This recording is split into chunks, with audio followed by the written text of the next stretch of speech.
सभी सम्मानित साथियों को जय भीम। साथियों, आज हम आए हैं ओबीसी महासभा के एक समारोह में जो हमारे बत्रा हॉस्पिटल के पास में साकेत भवन है, उसके अंदर ये साथियों डॉक्टर वीर सिंह बघेल।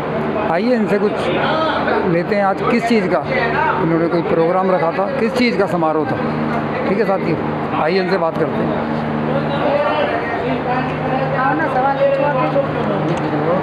सही बात है, हम तो देने वाले हैं, पैसे लेने वाले हैं। देवेंद्र भाई आगे आओ ना, अरे आओ ना, आगे आओ। नमस्कार नमस्कार नमस्कार। किस चीज़ का समारोह आप लोगों ने किया है ओबीसी महासभा? देखिए, ओबीसी महासभा का ये संकल्प है और एक उद्देश्य है कि हर मानवर कांसीराम साहब की विचारधारा को हमें आगे बढ़ाते हुए हमने ये प्रोग्राम बघेल समाज के 50 जो टॉप 50 लोगों, जो 50 लोग हमने बुलाए थे, जो पूरी दिल्ली में हमारे समाज के हैं, ये सम्मानी लोग हैं, तो इनका हमने आज सम्मान समारोह किया था। सबको मैंने प्रमाण पत्र दिया है और सबका मैंने सम्मान किया है, इसलिए आज मैंने ये कार्यक्रम किया था। इसी क्रम में हम अगला कार्यक्रम किसी कुशवाहा समाज का या यादव समाज का या प्रजापति समाज का या राठौर समाज का मैं भी रखूँगा। हर समाज के लोगों को हम एकत्रित करेंगे। इसी तरीके से हमारे ओबीसी महासभा आगे बढ़ेगा। आपका ओबीसी समाज जितना भी है, अभी आपने देखा इटावा में इतना बड़ा कांड हुआ और ओबीसी समाज तो अभी धार्मिक तरफ को ज़्यादा जा रहा है, अभी भी समाज नहीं समझ में आ रहा, उसको कैसे समझाएंगे? देखिए ऐसा है कि मानवर कांसीराम साहब ने, और ये समाज समझाने की प्रक्रिया आज से थोड़ी चल रही, ये तो हजारों साल पहले से चल रही। तथागत गौतम बुद्ध से लेकर महान मना कबीर साहब, रविदास साहब, तुकाराम साहब, बिरसा मुंडा साहू जी महाराज और जितने भी महात्मा ज्योतिबा फुले, फातिमा शेख, सावित्रीबाई फुले, जितने भी महापुरुष रहे हैं, सभी महापुरुषों ने अपने अपने समय पर समझाने का ही काम किया है। अगर वो लोग नहीं समझाते तो आज हम यहाँ पर नहीं पहुँच पाते।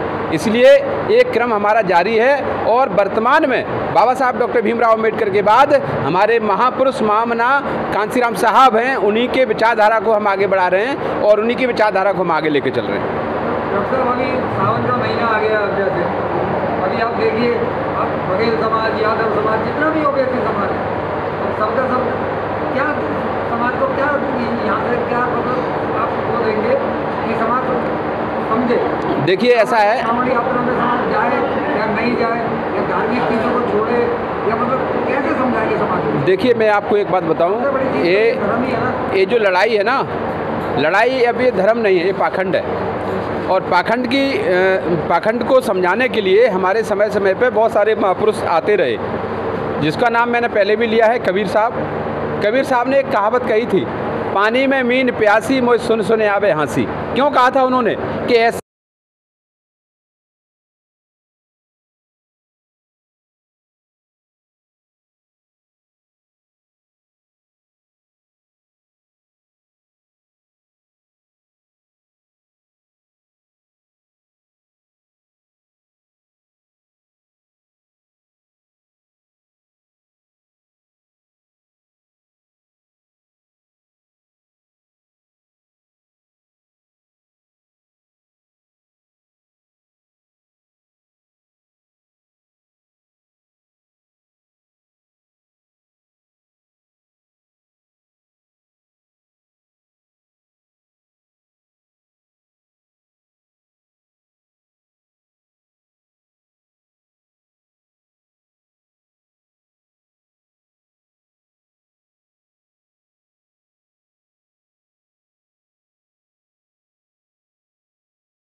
आज इतने पिछड़े में अपने ओबीसी भाइयों के इतना समझा के हम लोग उनको वो हो गए और ओबीसी भाइयों के समझ में नहीं आता। कबीर साहब ने कहा था, सब जगह अंधा कौन समझाए। तो कबीर साहब के लेखों को हमें पढ़ना पड़ेगा। कबीर साहब ने ये बात कही थी कि संतों भूल में भूल परी, और उन्होंने एक बात और कही थी कि ये जो हमारे जो समाज के लोग हैं, उन्होंने कहा कि सच को लिया छिपाए, झूठ का झंडा फहराया। एक कबीर साहब की बातें हैं, हमें इनको पढ़ने की आवश्यकता है, इनको सुनने की आवश्यकता है। जब तक हम इनको पढ़ेंगे नहीं, हमने आज बाबा साहब डॉक्टर भीमराव अम्बेडकर की एक किताब है संविधान, बाबा साहब ने जो हमें लिखित दस्तावेज दिया जिससे पूरा देश चलता है वो, और मैंने चंद्रगुप्त मौर्य की और पेरियार रामास्वामी की मैंने किताबें वितरित की हैं। और इन किताबों को अगर लोग पढ़ेंगे तो धीरे धीरे जाइए, बीमारी हज़ारों साल की है, ये कोई ऐसा नहीं है कि एक दो साल की एक आध दो साल की परेशानी, ये हज़ारों साल का सिस्टम है। उस सिस्टम को ध्वस्त करने के लिए हमें बाबा साहब के साथ रहना होगा, बाबा साहब के विचारधारा को आगे बढ़ाना होगा, मानवर कांसीराम साहब की विचारधारा को आगे बढ़ाना होगा, तब जाकर के हम इस लड़ाई को जीत पाएंगे। इतना आसान नहीं है साहब।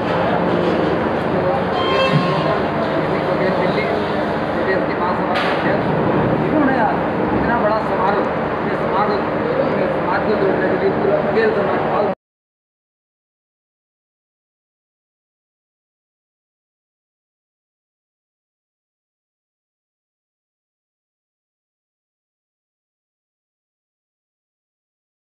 ये इस प्रोग्राम के संयोजक भी थे, आयोजक भी थे।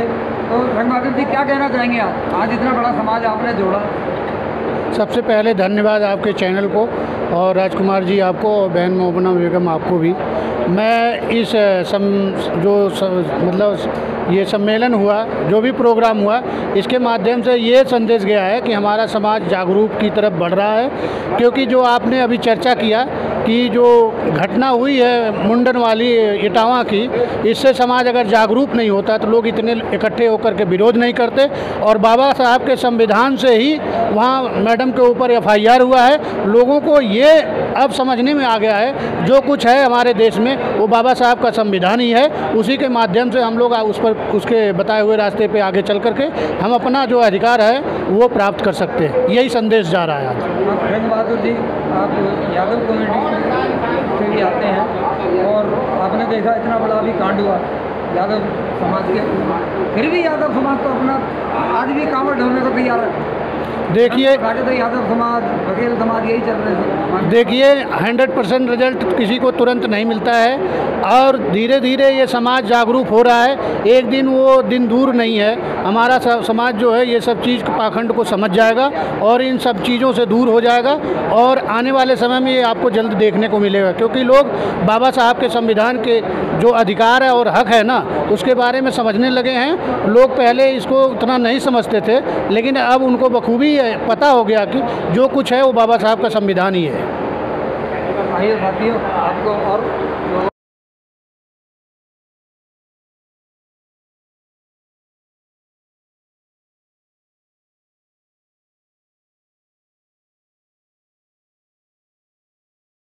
जा रहा है कि ओबीसी महासभा कई सालों से काम कर रहा है हर समाज के लिए, लेकिन देखा जा रहा है कि अभी बघेल समाज में जितना इन्होंने दिया है और भी बघेल समाज के लोग हैं ज़्यादा इकट्ठे नहीं हो पा रहे। क्या कारण रहा ये? नहीं, पूरे देश में ओबीसी महासभा का कार्यक्रम है और हर समाज का, ये बघेल समाज का ही नहीं, ये डॉक्टर साहब का अपना उत्थान है, एक जोश है जो दिल्ली के अंदर बघेल समाज जागृत नहीं था, उनको जागृत पैदा करना दिल्ली के अंदर। आपके उसमें जोश नहीं है क्या?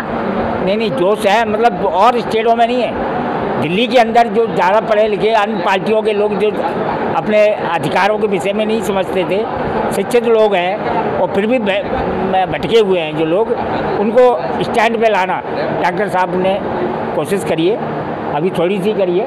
बाकी ये नहीं है कि ओबीसी एक ही समाज का काम कर रही हो, ओबीसी पूरे देश में हर समाज के साथ में कंधा से कंधा मिला करके काम कर रही है।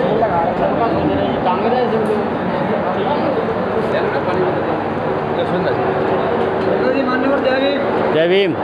मान्यवर क्या कहना चाहेंगे, आज इतना बड़ा आपने सम्मेलन किया, इतना बड़ा समारोह किया, आपने सैकड़ों बघेल समाज से पूरे 70 विधानसभाओं पे आपने आदमी जोड़े। देखिए जी, अभी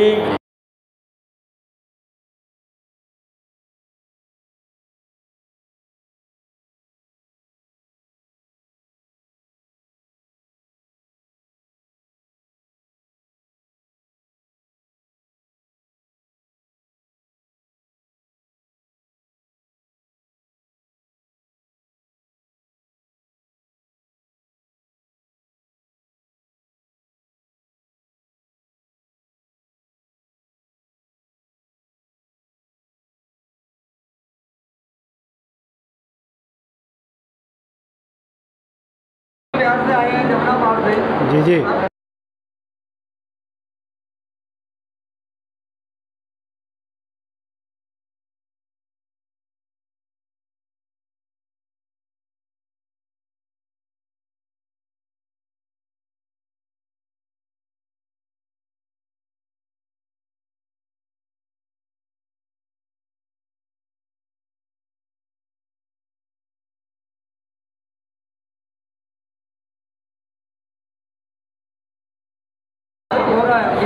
बिल्कुल हो रहा है सर, समाज तो जागरूक होगा ही, जागरूक करने वाला चाहिए। साहब कांसीराम अकेले व्यक्ति साहब कांसीराम अकेले चले थे साइकिल पे। उनने भी जो समाज को जगाया, एक नोट और एक वोट की राजनीति थी उनकी, उन्होंने किसी को भीड़ की ज़रूरत नहीं थी उनकी। तो इसलिए ऐसे ही पैदल हम लोग चले हैं, पैदल चले हैं हम लोग भी, और धीरे धीरे जा रहे हैं समाज के पास, और सभी लोग जुड़ रहे हैं। SC हो, ST हो, OBC हो, सब लोग हमारे साथ हैं, सबका सहयोग मिल रहा है, और धीरे धीरे आप लोगों के माध्यम से हमारी बात भी पहुँच रही है। डॉक्टर साहब। जी सर, जी सर। आप दिल्ली के अंदर 70 विधानसभाएं हैं। जी जी। तो आज आप कितनी विधानसभाओं पर पहुँचे? हमारे लोग लगभग 70 विधानसभाओं पे हैं, और लगभग अगर बघेल समाज की बात करें तो बघेल समाज दिल्ली में कम से कम 20 से 25 लाख आबादी में रहता है, और 20 से 25 लाख की आबादी बहुत बड़ी आबादी होती है। और हर समाज का व्यक्ति दिल्ली में रहता है, SC ST OBC माइनॉरिटी समाज का व्यक्ति है। इनकी सरकार बनाने का प्लान है, और इनका पूरा संकल्प है कि जब तक ये मनुवाद विचारधारा की जो सरकारें हैं उनको हम उखाड़ नहीं फेंकेंगे, तब तक शांति नहीं बैठेंगे। जब तक अपना SC ST होगा नहीं, सारा इकट्ठा नहीं होगा, तो फिर तुम फटे पड़े ना सारे के सारे। नहीं, कोई नहीं, सबकी बातचीत चल रही है, सबकी तैयारी चल रही है, सब एक होंगे, समय आने पे सब एक होंगे। धन्यवाद आपका, शुक्रिया, थैंक यू।